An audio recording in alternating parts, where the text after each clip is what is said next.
Escola Bíblica Dominical, a classe de jovens.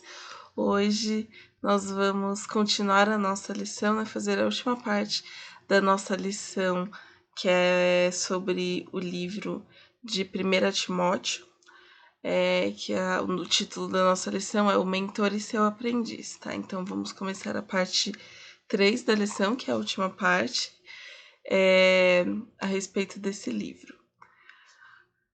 Vou fazer uma breve recapitulação no que a gente tinha falado na lição, na aula anterior, tá? Então, essa lição Mentor e Seu Aprendiz que se refere à relação entre Paulo e Timóteo. Então, Paulo, né, um jovem pastor. Opa, voltar lá. Isso. Timóteo, né, um jovem pastor. Paulo, um veterano missionário, e nessa carta, quando Paulo escreve essa carta para Timóteo, ele havia enviado Timóteo a Éfeso para ali estar à frente daquela igreja, né, orientando. Algumas coisas estavam acontecendo lá, né, então a gente já viu na aula passada. A primeira questão que a gente viu, aqui vou ler o título, vou ler o versículo principal da lição, tá? Que é 1 Timóteo 4,15, aí na versão da NVI.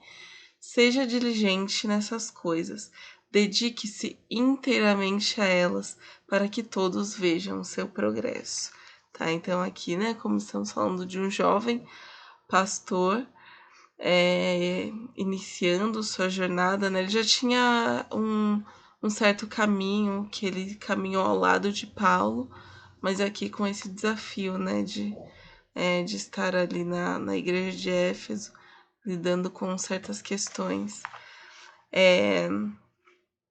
E ali ele estava também se desenvolvendo, né, desenvolvendo seu ministério.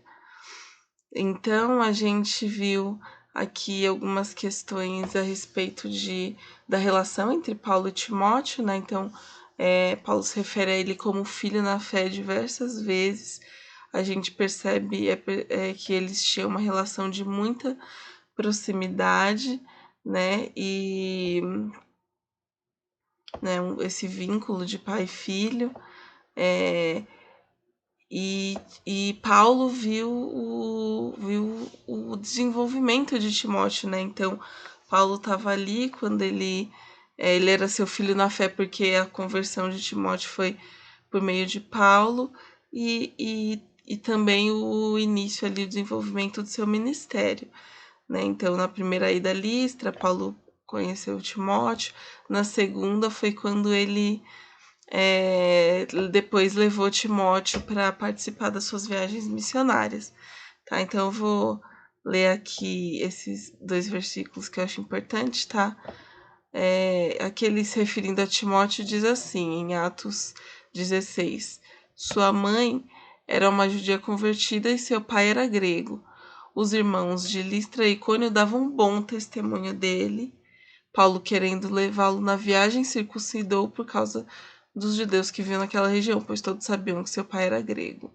E 2 Timóteo 1, 5 e 6, Paulo diz assim para Timóteo: recordo-me da sua fé não fingida, que primeiro habitou em sua avó Lóide e em sua mãe Eunice. Estou convencido que também habita em você. Por essa razão, torna a lembrá-lo que mantenha viva a chama do dom de Deus que está em você, mediante a imposição das minhas mãos. Então, Paulo aqui se referindo ao chamado, ao ministério de Timóteo. E aí a gente percebe que tem o histórico da sua avó, da sua mãe, que se converteram. Paulo diz ali que elas tinham um exemplo de fé sincera, e que ele, de certa forma, herdou essa fé sincera, né? Então, a gente vê Timóteo ali presente com Paulo em várias ocasiões, e aí algumas características de Timóteo, né? Então, ele era novo, né? Era jovem, inexperiente, ele era uma pessoa que costumava ter enfermidades, e era uma pessoa tímida, né? Com dificuldade ali nessa área de falar abertamente, e Paulo incentiva nessas áreas, né, a vencer esses obstáculos. A gente vê nas cartas que Paulo escreve para Timóteo. E Timóteo persistiu, né, mesmo com essas dificuldades. Então ele estava ali sempre presente, sempre à disposição, foi preso pela causa do evangelho.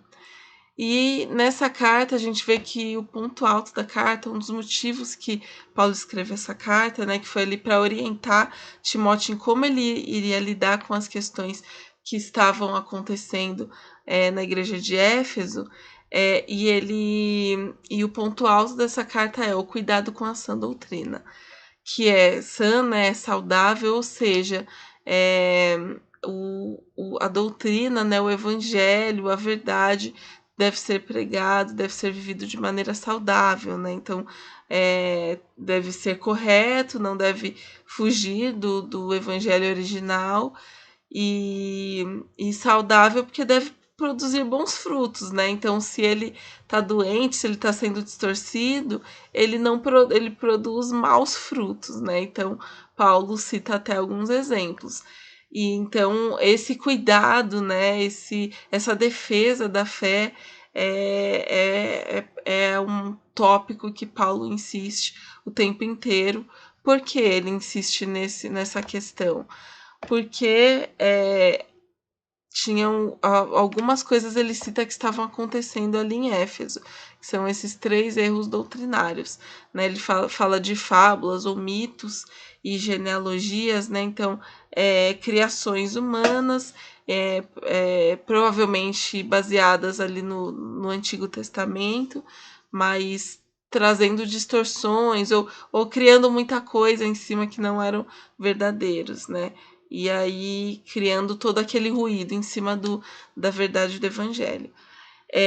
Outra questão, proibições de casamento, abstinência de alimentos, né? Então, criando ali uma legalidade que não cabia dentro da fé, e a religião como caminho para a riqueza. Então, são coisas que Paulo orienta a Timóteo como combater ali dentro da igreja de Éfeso, tá? E aí ele fala sobre o combate no campo da mente, então ele fala a respeito da consciência, então como é preciso, né, que os cristãos busquem uma boa consciência, né, ou seja, viver, né, sabendo que você está caminhando no caminho certo, né, então buscar isso. Ele faz apelos a essa boa consciência. E aí, antes da gente entrar nessa terceira parte, eu queria trazer uma observação a respeito do que foi dito, coisas que eu acabei não falando na aula passada, mas que eu creio que são importantes, que é como a gente olha para isso, nós como jovens, né, vivendo hoje, nos dias de hoje como jovens, e o que a gente pode trazer do que a gente viu até agora dessa primeira epístola de Paulo a Timóteo.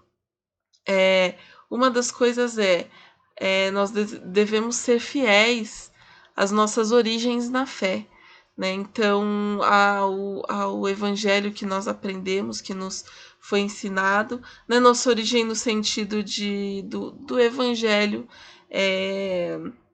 puro ali, como nós aprendemos, então fugimos de distorções, né? Coisas que às vezes até a gente pode criar para tentar, de certa forma, resistir aos desafios que o Evangelho nos traz. Então, que nós sejamos fiéis às nossas origens, né? Nesse sentido do Evangelho que nos foi pregado, mas também no sentido, né, como a gente viu em Timóteo, da origem da sua fé familiar, né, da sua fé dentro da sua família, né? Nós sabemos que tem muitos jovens que são de famílias, né, cristãs, que muitas vezes cresceram na convivência da igreja, mas que a fase da juventude ela é desafiadora, né? E muitas vezes nós nos deparamos com situações de vida que desafiam a nossa fé, né? Então, vamos emancipando as nossas visões e conhecendo contextos diferentes, né? Quando a gente entra na faculdade ou entra num trabalho, né? E muitas vezes essas coisas desafiam a nossa fé, mas nós temos que nos apegar a essa fé mesmo, né? Com desafios, mesmo que surjam questões, e isso não tem problema, isso faz parte da caminhada, mas não perdermos a nossa fé, nos apegarmos mesmo a ela, buscarmos fortalecer mais e mais, né, fortalecer as nossas bases, as bases da nossa fé, para que nós não sejamos meros frequentadores de igreja, né? Gente, às vezes que cristão está lá, né, por estar, pelo hábito, né? Ou às vezes você pode estar lá pelas amizades, isso é importante, isso é necessário, inclusive, mas você não pode estar lá por isso, né? A gente não deve ser frequentador, mas devemos ser discípulos de Cristo. Porque se nós estamos seguindo a Cristo, né, e estamos firmes segurando em Cristo, aí nada vai nos abalar, né? Nada vai nos derrubar e derrubar a nossa fé, por mais que hajam desafios à frente. Então é isso, né? Para mim e para você, não sejamos frequentadores de igreja, mas sejamos discípulos de Cristo, né? Então Paulo fala a respeito de Timóteo, fala dele ser um discípulo com uma conduta exemplar, que as pessoas olhavam para a vida dele e viam, né, essa conduta de um discípulo de Cristo, de alguém que seguiu os passos de Cristo. Então, que sigamos esse exemplo de Timóteo. Outra coisa é que você tem um chamado, e esse chamado é para agora.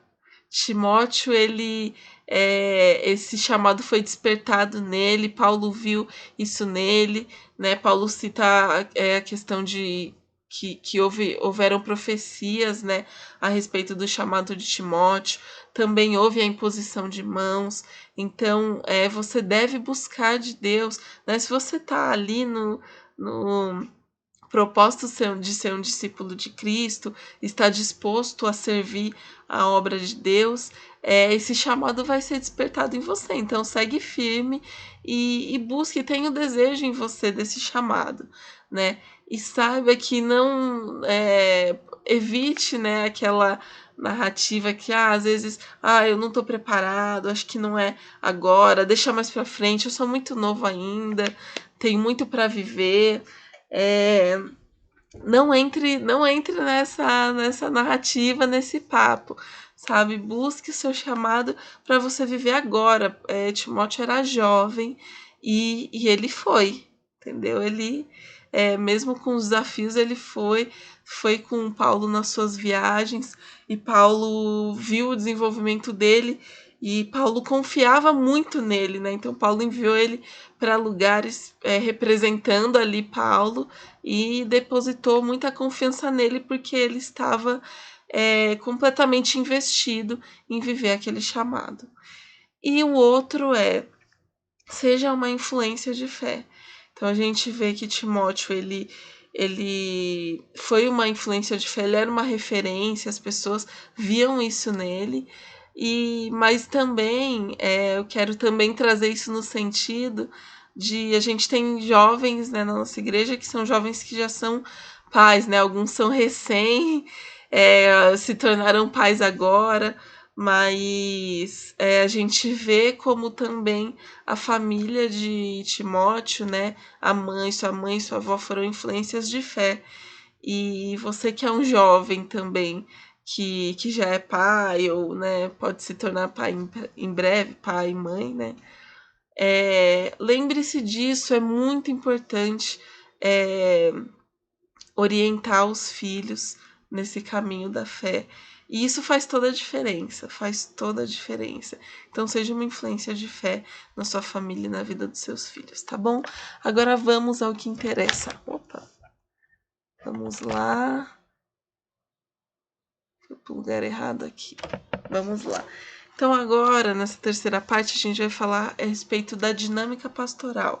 É um momento da carta que Paulo começa a falar de questões práticas de como Timóteo vai exercer esse ministério pastoral ali em Éfeso.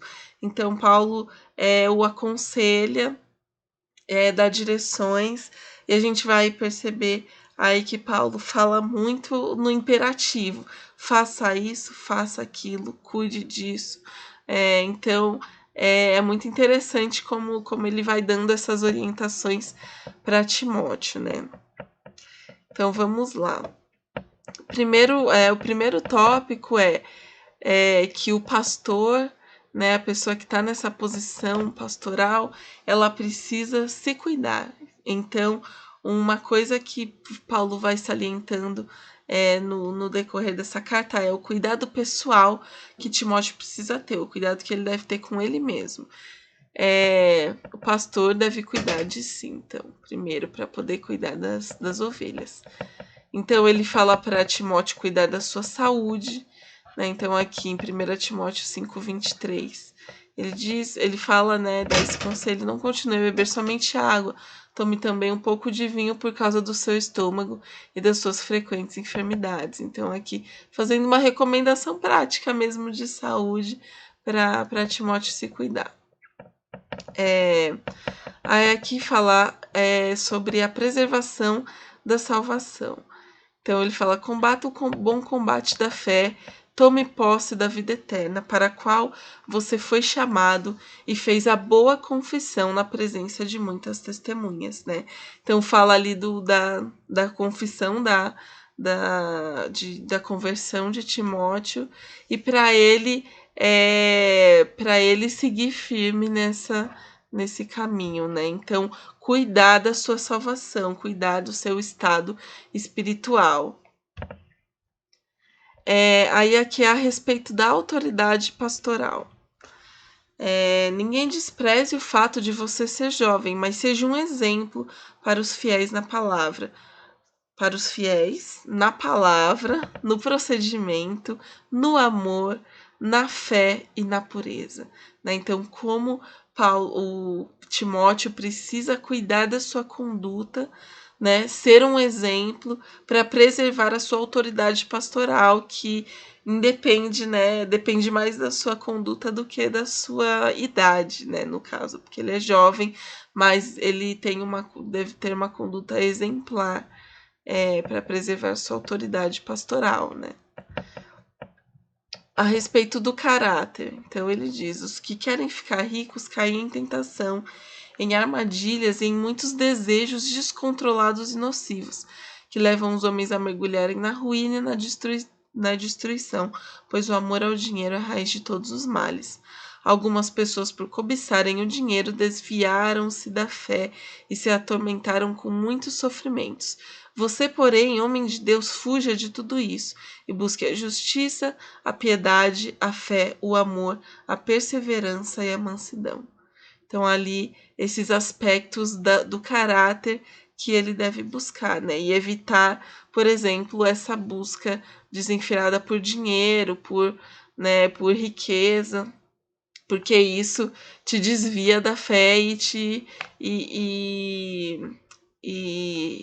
né, distorce o seu caráter, né? Mas o caráter que a gente deve buscar é esse: a justiça, a piedade, a fé, o amor, a perseverança e a mansidão. E ali a respeito do ministério, então, como ele cuidar do ministério dele.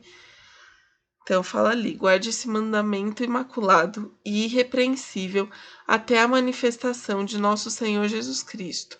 Timóteo, guarde o que foi confiado a você.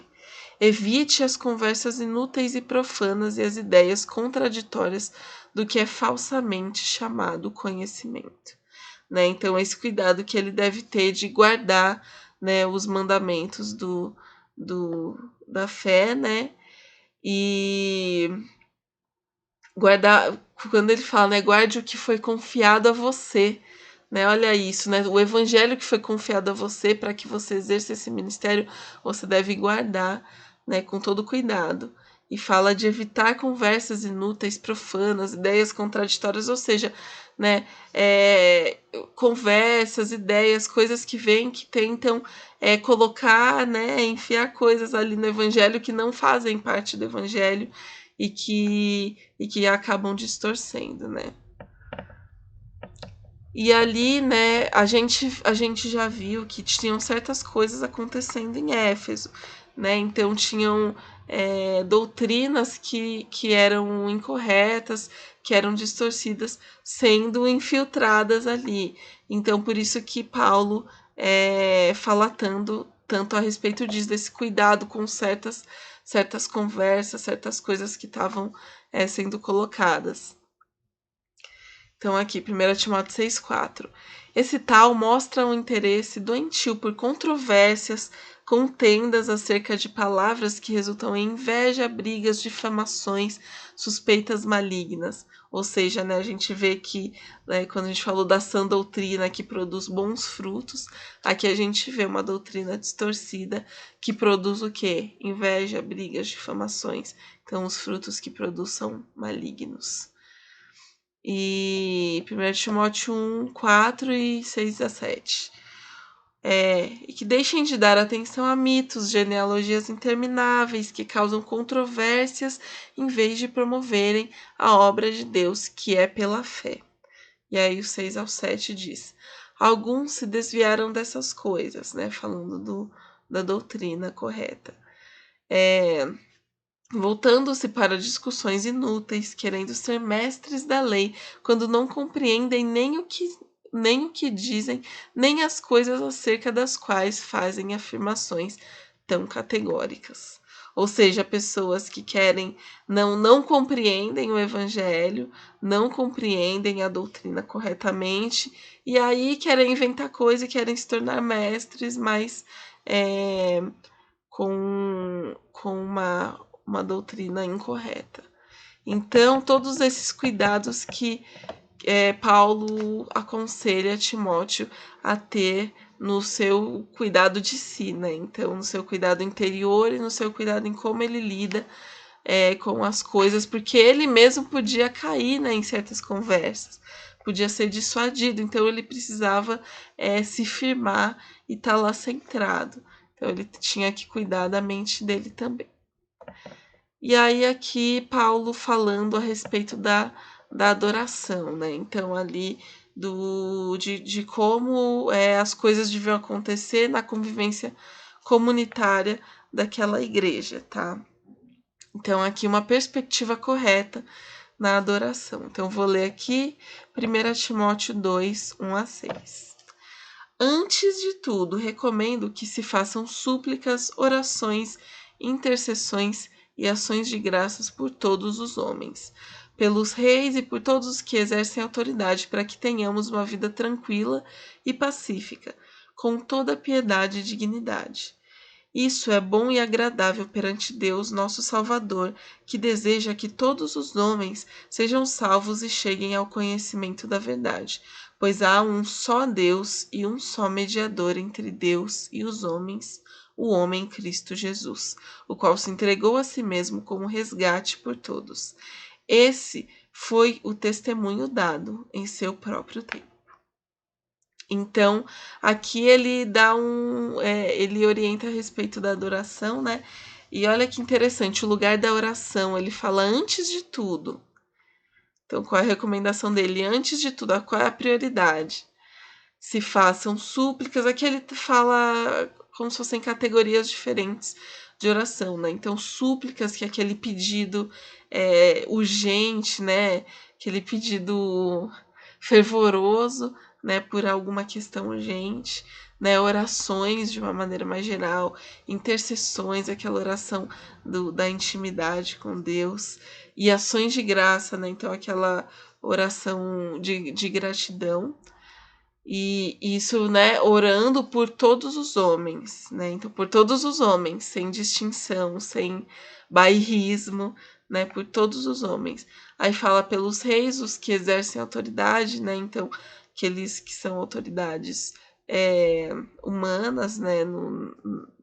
Na vida prática dos homens, para que tenhamos uma vida tranquila e pacífica, né? Falando da vida comum que a gente vive, e aqui com toda piedade e dignidade, né? E já é a respeito da maneira, né? Do caráter, da maneira que que nós cristãos devemos andar, então com piedade e dignidade, né? Então, e falando que isso exalta o nome do Senhor, é agradável perante o Senhor, que deseja que todos os homens sejam salvos e cheguem ao conhecimento da verdade, né? Ou seja, a gente está vendo aqui que não é só uma coisa voltada para nós, né? Voltada para dentro da igreja, daqueles que fazem parte da comunidade da fé, né? Mas que é também direcionada para aqueles que estão do lado de fora, né?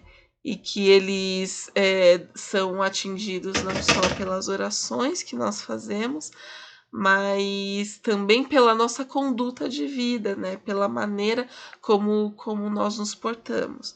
Daí a gente vai ver que a importância que Paulo dá para isso, né? A maneira dentro daquele contexto social e histórico de como os cristãos se portam, né?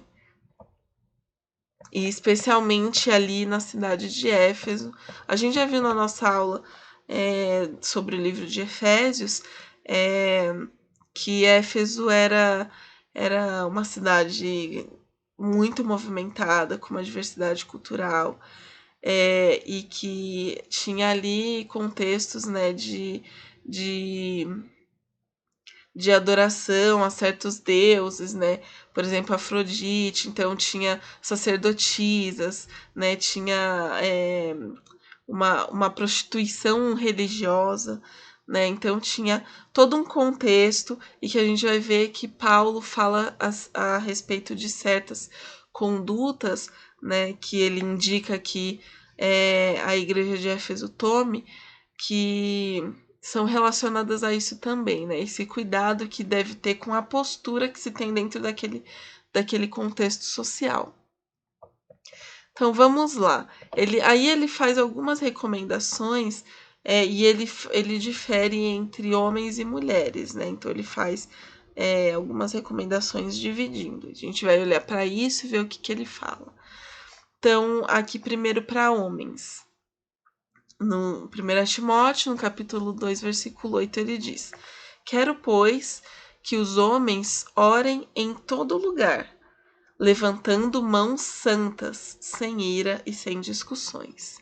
Tá? Então, a gente tem aqui esse aspecto do em todo lugar, né? Lembra que ele falou lá que era para orar para todos os homens, né? E aqui ele tá falando de orar em todo lugar, né? Ou seja, não só ali no momento da reunião, né?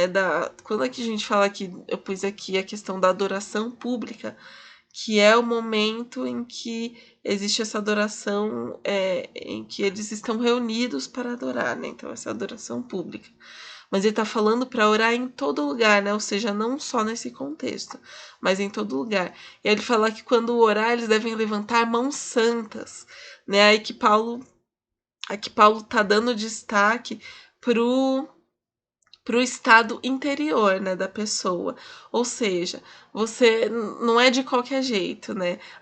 Quando você levanta as mãos para orar, não é só levantar, mas você tem que levantar mãos que são santas, que estão purificadas, né? Então aqui ele está fazendo um apelo para deixar qualquer hipocrisia, você tem que se santificar para se colocar diante de Deus. E o santificar é para a vida inteira, o tempo inteiro. Se você vai orar em todo lugar e quando você orar você tem que ter mãos santas, quer dizer que você tem que estar nesse processo de santificação, tá? E aí fala sem ira e sem discussões, né? Que leva a crer que, né, os homens, principalmente, porque ali também a gente lembrando que dentro desse contexto, né, vindo da cultura judaica, onde as mulheres não tinham participação nos ritos e tal. Então, era uma coisa para os homens. Então, para os homens estar participando de tudo já era o comum. O que ele está falando né, se vocês já participam, os homens já participam. Ele está falando quando vocês participarem, deve ser como? Com mãos santas e sem ira e sem discussões, ou seja, não, né, usar desse momento para levantar discussões, né, para criar, né, para criar confrontos, né, não é para isso, né, então, é o que ele tá falando é isso, é que os homens já estavam mais envolvidos, né, culturalmente no nas questões de culto e tal, então, ele tá falando para esse cuidado com para você não fazer isso com hipocrisia, como Jesus tanto criticou os, né, os fariseus, então, esse cuidado do interior. E aí, para as mulheres, oh meu Deus, toda hora eu vou para o lugar errado aqui. Vamos lá, para as mulheres. Então, aqui, ó, agora sim, onde está azulzinho. Da mesma forma, quero que as mulheres se vistam modestamente, com decência e discrição, não se adornando com tranças e com ouro, nem com pérolas ou com roupas caras, mas com boas obras, como convém às mulheres que declaram adorar a Deus. Tá? Então aqui ele tá trazendo o mesmo aspecto, né? E quando ele usa esse da mesma forma, tem uma palavra lá no original que é a palavra equivalente ao orem do versículo 8, né? Ou seja, ele está falando que as mulheres também cabia orar, fazer parte dessa adoração, né? Que já era um confronto à cultura daquele momento. Mas dentro desse contexto, como as mulheres deviam agir, né? Se ele está falando isso, ele tá se referindo a algo que acontecia, né? Então, se as mulheres iam, né, usavam isso para de certa forma, né, aparecer, trazer sua elegância, querer aparecer, né, querer se destacar pela aparência exterior, né, ele tá falando não é isso que importa, né, então se vistam de forma modesta, não tentem se destacar pela aparência exterior, mas se destaquem pelas boas obras, né, para que a maneira que você apareça seja uma maneira que exalte a Deus, né? Então, a isso é que ele está se referindo, né? Trazendo essa questão do aspecto interior como prioridade em relação ao exterior, né? Então, ele trazendo essa questão da vestimenta. Outra questão que ele traz, que é aqui o aprendizado da mulher dentro desse contexto. Então diz assim: a mulher deve aprender em silêncio, com toda a sujeição. Não permito que a mulher ensine nem que tenha autoridade sobre o homem. Esteja, porém, em silêncio. Tá? Isso é um versículo um pouco polêmico. Tem alguns outros que eu não coloquei aqui, porque a gente não vai dar para discutir esse assunto. Espero que a gente possa, em uma outra ocasião, fazer isso. Mas eu coloquei quietude aqui ao lado de silêncio para a gente compreender essa ideia. A ideia não é silêncio muda, né? Você não pode emitir som com a sua boca, como a gente viu no versículo anterior, né? Que ele se referia ao ambiente de oração, né? Então, a mulher tinha essa possibilidade de orar, e ali ele está falando do aprender com quietude, né? Aprender quieto, com humildade, né? Compreendendo o seu lugar. Aqui a gente entendendo o contexto também que as mulheres eram, né? Elas não tinham prioridade na época na educação, né? Então elas eram menos educadas, né, na educação mesmo, formal, né? De ler e de aprender, e também na educação religiosa, né? Digamos, principalmente ali, né? Como as referências eram Antigo Testamento, na educação judaica, né? Eram os homens que tinham essa prioridade. Então, as mulheres ali também já estavam nessa condição que elas precisavam ser ensinadas, né? Então, fala aqui que a mulher está ali para aprender, né? E isso já é uma questão interessante, porque ele está colocando a mulher no lugar de aprender, que era um lugar que nem isso a mulher tinha, né? E ali falando que ela vai aprender nesse lugar de quietude, né, de silêncio, do lugar do que aprende mesmo. Né? Então, essa ideia do silêncio é essa da quietude, não é do silêncio que a mulher não pode falar. Né? Tanto que o processo de aprendizagem tinha também um diálogo, né? O diálogo fazia parte desse processo, então a mulher podia sim falar, mas entendendo que ela estava ali para aprender, né? E aí a mulher, né, estando nesse lugar de aprender, ela não ensinaria, né? E ali aí fala sobre não ter autoridade sobre o homem, é sobre isso, a mulher não estar acima do homem, né? Não se colocar acima, porque ela estava naquele lugar do aprendizado. Então, esse é o contexto, né? Algumas questões práticas que Paulo coloca dentro daquele contexto de Éfeso, né? E que a gente pode também aprender aqui para nossa vida de hoje, né? Essa questão da prioridade do interior, né? E essa questão do aprendizado, de saber quando a gente está no momento do aprendizado, quando está no momento do ensino. Né? Até porque a gente vê que aqui é dentro desse contexto, a gente vê em alguns outros contextos mulheres ensinando o evangelho, né? Paulo recomendando mulheres também. Então, não quer dizer que mulher não pode ensinar em nenhum contexto, senão não estaria aqui também, né, amados? Vamos lá. O cuidado na formação de obreiros. Agora aqui Paulo dá algumas orientações, né, a respeito da composição da liderança. Então, daquelas pessoas que estão à frente daquela obra, né, e como é preciso muito cuidado, né? Então, os critérios que são colocados são critérios a respeito do caráter dessas pessoas e do testemunho cristão que elas têm, tá? Então vamos lá. Aí aqui tem 3 categorias que ele cita, né? Ele coloca bispos, diáconos e presbíteros, tá? Então bispos se refere, né? Que você pode falar, cadê pastor? Bispo se refere àquele que exerce um ministério pastoral, tá?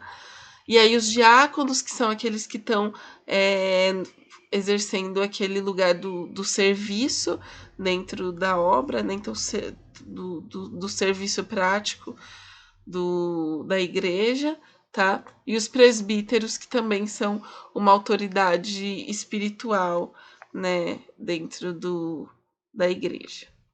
Então, aqui, a respeito dos bispos, é esse trecho que fala em 1 Timóteo 3, 1 a 7. Como é muita coisa, eu vou dar preferência para esse trecho que eu destaquei, tá bom?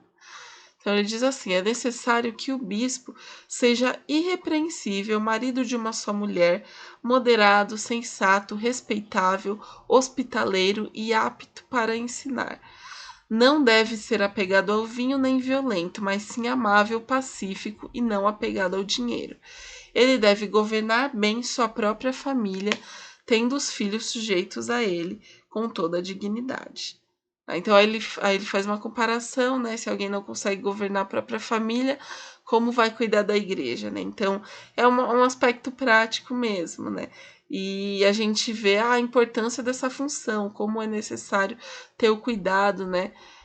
De quem vai estar ali, é alguém que tem que realmente ter um caráter aprovado, um testemunho cristão muito firme.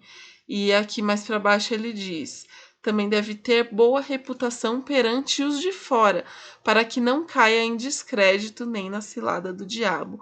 Ou seja, o bom testemunho dele não é só para quem é de dentro, é também para quem é de fora. Né? Então tem que ser uma pessoa reconhecida como uma pessoa de bom caráter pelas pessoas que estão de fora, até porque a missão também da igreja é buscar aqueles, né? Então, como eles vão querer ter contato, né, com a igreja se a pessoa que está ali não tem uma boa reputação? Então, é necessário que essa pessoa tenha uma boa reputação na vida, no geral, né? Não só ali dentro daquela comunidade. Os diáconos, né? A gente vê critérios similares, alguns critérios similares, tá? Devem ser dignos, homens de palavra, não amigos de muito vinho, nem de lucros desonestos. Devem apegar-se ao mistério da fé com a consciência limpa. Tem uma coisa interessante aqui que fala que eles devem ser experimentados, né? Então, a gente tem isso na nossa igreja, um período de experiência, né? E é muito interessante isso. Olha que legal, né? É, ele dá orientações muito práticas, né, sobre o que, como, quais critérios ele deve pensar, como ele deve fazer. Então, fala que eles devem ser experimentados para que depois daquele período, se nada for, né, se não tiver nada contra eles, aí eles possam de atuar de forma definitiva, né? Fala a respeito das mulheres aqui, as mulheres igualmente sejam dignas, não caluniadoras, mas sóbrias e confiáveis em tudo. Aí esse mulheres pode se referir às mulheres dos diáconos ou mulheres nesse exercendo esse papel, mulheres como diaconisas também, né? Então as mulheres também exercendo esse papel. Tá? Então, o marido de uma só mulher, governar bem seus filhos, né? Então, esses critérios. E são critérios, né? Não só critérios práticos, né? Ah, tem que ser uma pessoa honesta tal, mas que existem critérios também espirituais, como a gente viu aqui. Os presbíteros, tá? Então, os presbíteros são dignos de dupla honra. Aqueles cujo trabalho é a pregação e o ensino. E aí fala aqui, né? Pois a escritura diz: não amordace o boi enquanto está debulhando o cereal, e o trabalhador merece seu salário. Aqui está falando da honra mesmo, como eles devem ser honrados. Não aceite acusação contra um presbítero se não for apoiada por 2 ou 3 testemunhas. Os que pecarem deverão ser repreendidos em público para que os demais também temam. Então, ou seja, tem todo um cuidado para escolher essas pessoas, né? Justamente por isso, porque você vai poder confiar na pessoa. Então, fala aqui que se qualquer um apontar o dedo, sabe, você já teve um cuidado para escolher. Então, você não vai aceitar qualquer acusação, né? A não ser aqui que fala tenha 2 ou 3 testemunhas, e aí sim você vai ter a repreensão e a correção para lidar com a situação. Então, Paulo orienta para que ele tenha cautela e imparcialidade nessa escolha, né? Então, ele diz aqui, no capítulo 5, versículos 21 e 22. Eu o exorto solenemente diante de Deus, de Cristo Jesus e dos anjos eleitos, a que procure observar essas instruções sem parcialidade e não faça nada por favoritismo. Não se precipite em pôr as mãos sobre ninguém e não participe do pecado dos outros. Conserve-se puro. Ou seja, né, Paulo chamando a atenção de Timóteo, assim, com muita ênfase, para que ele tome muito cuidado e que ele siga isso, né? Esses cuidados, ele siga com muita rigidez. Porque ele está mostrando a importância disso, porque não tomar cuidado nisso pode trazer consequências, né, muito, muito tristes, muito complicadas. Então ele fala para, olha, não faça nada por favoritismo, né? Ou seja, não importa se você gosta da pessoa, se você vai seguir esses critérios. Se ela não atender os critérios, não corra esse risco, né?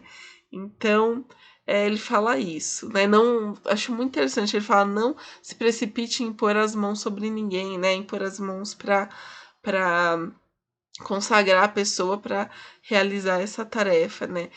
Não participe do pecado dos outros, né? Ou seja, não se precipite, porque você pode colocar nesse lugar uma pessoa que está em pecado, e aí você vai estar participando disso, né? Então, tome todo cuidado para realizar isso. Então, olha como Paulo, né, é enfático em orientar Timóteo, porque Timóteo era novo, né? Era jovem, estava começando. Então, Paulo ele é bem específico e bem enfático, nessa orientação. E a gente vê aqui a importância, né, desses lugares de liderança, né, o peso que existe sobre essas funções, né, e a importância disso a gente vê na ênfase que Paulo coloca. E, por último, o cuidado com as ovelhas, né? Então, a gente vê aqui, é muito interessante, a gente vai ver aqui que a igreja é um amplo universo social, né? Ou seja, tem uma diversidade de pessoas, porque a igreja é para todo mundo, né? Então, pessoas diferentes, de contextos diferentes, com visões diferentes. E isso requer do pastor que tenha uma visão multifocal, né? Ou seja, você não vai focar em uma coisa só, em um tipo de pessoa só, você vai ter que focar em todo mundo. E estender o cuidado, né? Esse cuidado pastoral para todas as classes, todo tipo de gente que acompanha a igreja. E dentro dessa carta, referente à igreja de Éfeso, Paulo cita alguns tipos de pessoas, né? Então aqui ele fala dos idosos. Então ele fala aqui: não repreenda asperamente o homem idoso, mas exorte-o como se ele fosse seu pai. Trate os jovens como irmãos, as mulheres idosas como as mães e as moças como as irmãs, com toda a pureza. Né? Ou seja, que ele fala primeiro dos idosos, como você fala com cuidado, falar com cuidado, né? No momento de corrigir, de ensinar, mas também as pessoas de todas as faixas, você tratar como você trataria alguém da sua família, né? Falando com cuidado, com amor, que você falaria com alguém da sua família, porque é família, né? Por fim, é família. As viúvas. Trate adequadamente as viúvas que são realmente necessitadas. Mas se uma viúva tem filhos ou netos, que esses aprendam primeiramente a pôr a sua religião em prática, cuidando de sua própria família e retribuindo o bem recebido de seus pais e avós, pois isso agrada a Deus. A viúva realmente necessitada e desamparada põe sua esperança em Deus e persiste dia e noite em oração e em súplica. Então fala do cuidado das viúvas, né? As viúvas necessitadas. Muitas viúvas, por exemplo, não tinham a quem recorrer, não tinham família para sustentar. Eles falam que quando a viúva tinha família, era orientado que a família, né, os filhos, os netos, fossem aqueles que fossem cuidar da viúva, né, e sustentá-la, porque ali dentro daquele contexto, muitas mulheres não tinham como se sustentar, o sustento vem do marido. Então, mas aquelas viúvas que não tinham, né, esse amparo, o amparo vinha da igreja, né? Então era esse cuidado vinha da igreja, tá? Então, para você ver que para cada tipo de pessoa são cuidados, são tratativas diferentes. Né? A respeito dos escravos, então ali dentro daquele contexto tinha essa questão de escravos, né? Pessoas que ficavam nessa condição por vários motivos, né? Muitas vezes por dívida, muitas vezes dentro do contexto trabalhista. Então não é a mesma coisa daquele, né, comércio escravagista que a gente sabe, né, que foi feito, aquela exploração continente africano. Não é esse contexto, tá?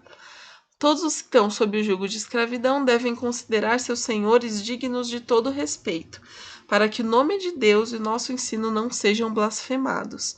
Os que têm senhores crentes não devem ter por eles menos respeito pelo fato de serem irmãos. Ao contrário, devem servi-los ainda melhor, porque os que se beneficiam do seu serviço são fiéis e amados. Ensine e recomende essas coisas. Então, aqui falando da conduta dessas pessoas que estão nessa condição de escravos, né? Ou seja, elas deviam se portar de maneira digna, porque isso é o testemunho delas a respeito da fé. Né? Então, para aqueles que não eram cristãos, seria uma maneira de apresentar Deus para eles, né? E aqueles que os senhores também são cristãos, também eles falam que devem tratar com todo respeito os seus senhores, né? E Paulo também traz recomendações em outras cartas a respeito do senhor em relação ao escravo, o senhor que é cristão, né? Mas aqui está falando dos escravos, que eles não devem ser, né, rebeldes, mas devem realizar o seu trabalho de maneira digna. E os ricos, os ricos. Ordene aos que são ricos no presente mundo que não sejam arrogantes, nem ponham sua esperança na incerteza da riqueza, mas em Deus, que de tudo nos provê ricamente para a nossa satisfação. Ordene-lhes que pratiquem o bem, sejam ricos em boas obras, generosos e prontos a repartir. Dessa forma, eles acumularão um tesouro para si mesmos, um firme fundamento para a era que há de vir, e assim alcançarão a verdadeira vida. Então, aqui, né, para aqueles que são ricos, falando que eles não deviam se apegar a essa riqueza, mas usar tudo que eles têm, né, tudo que eles podem oferecer para praticar o bem. Né? Então, fala para eles serem generosos para repartir, ser ricos em boas obras, né? Porque o que importa é o tesouro que se acumula para a eternidade, não o que se acumula aqui na Terra, que isso aí é passageiro, né? Então, ou seja, olha, né, que diversidade de perfis que tinha ali, e quando Paulo faz essas recomendações para esses grupos, né, esses grupos diferentes de pessoas, ele está falando isso. Você tem que olhar para cada perfil de pessoa e olhar para o contexto de vida dela, porque a vida dela não é só aqui no meio dessa comunidade, ela tem a sua vida, né, social comum dentro da nossa sociedade, com as nossas divisões sociais, com as nossas classes sociais, e isso tem que ser levado em conta também. Como colocar em prática essa fé, esse evangelho dentro do seu contexto social. Então, Paulo também faz essa orientação. E isso tudo deve ser levado em conta. Também hoje nós devemos levar tudo isso em conta, os nossos contextos sociais, nossas diferenças.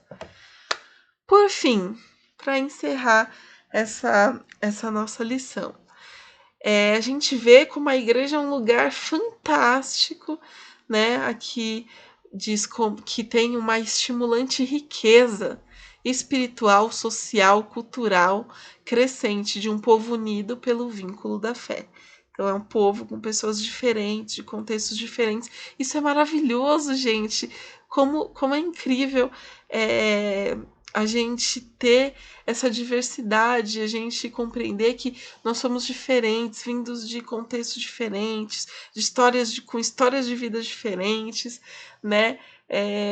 Classes sociais diferentes, né? Pensamentos diferentes, mas nós estamos unidos pelo vínculo da fé, e esse era o vínculo também que unia Paulo e Timóteo, né? E isso é maravilhoso. E mesmo com todos os desafios e dificuldades que isso gera, né, dentro da nossa convivência, dentro da igreja, a gente vê que ali em Éfeso, mesmo com tudo aquilo, o jovem Timóteo, ele persiste naquela obra, ele tá ali para encarar, né, aqueles desafios, as dificuldades, as necessidades, né, os problemas, as heresias que eram jogadas ali no meio. Ele estava ali, né, com perseverança para realizar essa obra sob a orientação da voz experiente do veterano Paulo, inspirada pelo Espírito Santo, né? Então a gente vê o Espírito Santo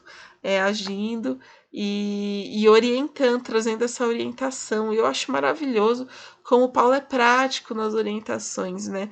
Porque tem questões que né, Paulo já tinha toda a sua experiência, então ele já tinha essa percepção de que certas questões ele tinha que ser mais enfático, tinha que colocar diretrizes mais práticas, mais específicas, e ele traz orientações desse tipo para Timóteo, mas sempre lembrando do essencial, né? Que o essencial é estar firme na verdade do evangelho, gerar bons frutos na sua vida, o seu caráter, ter um caráter que reflete o caráter de Deus.